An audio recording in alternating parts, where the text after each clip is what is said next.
If you make up to $100,000 and even up to $150,000, this one tax rule could legally allow you to write off up to $25,000 against your W-2 income. And almost no one is using it. Not your coworkers, not your friends. And honestly, most CPAs don't even talk about it.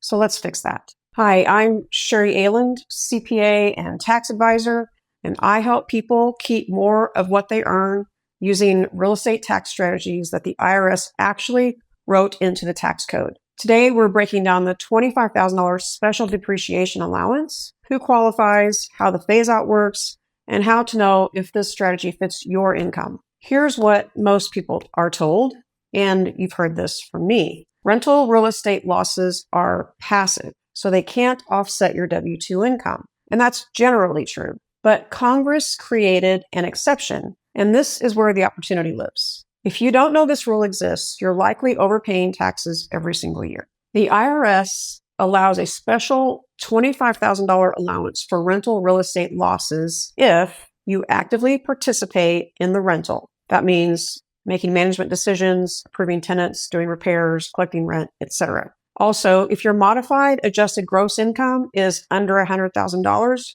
you can deduct the full $25,000. Between $100,000 and $150,000, that deduction phases out. Anything over $150,000, the allowance is fully gone. So the phase out works like this. For every dollar over $100,000, you lose 50 cents of that deduction. So here's a quick example. Let's say you earn $120,000.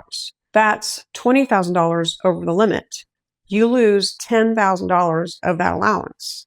So instead of $25,000, you can still deduct $15,000 against your W-2 income. And that's real money. Now, here's an important point. This is usually a paper loss, not a cash loss.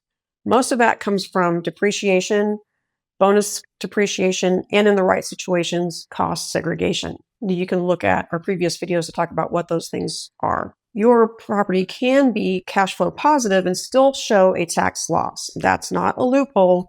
That's just how depreciation is designed to work. This strategy is often the first real tax break available to a W-2 earner who invests in real estate. You don't need to be a real estate professional status. You don't need a short-term rental, and you don't need a huge portfolio. You just need the right income range, active participation, and proper planning. And here's where tax planning matters. Sometimes we can reduce that modified adjusted gross income to be below $100,000. We can time depreciation correctly, and we can stack this with other strategies for saving taxes. But this only works before year end, not after you file your tax return. This is a powerful strategy, but it's not DIY tax advice. If you want to know whether the $25,000 allowance works for your situation, that's where personalized planning comes in. Click the link below if you want more information on that.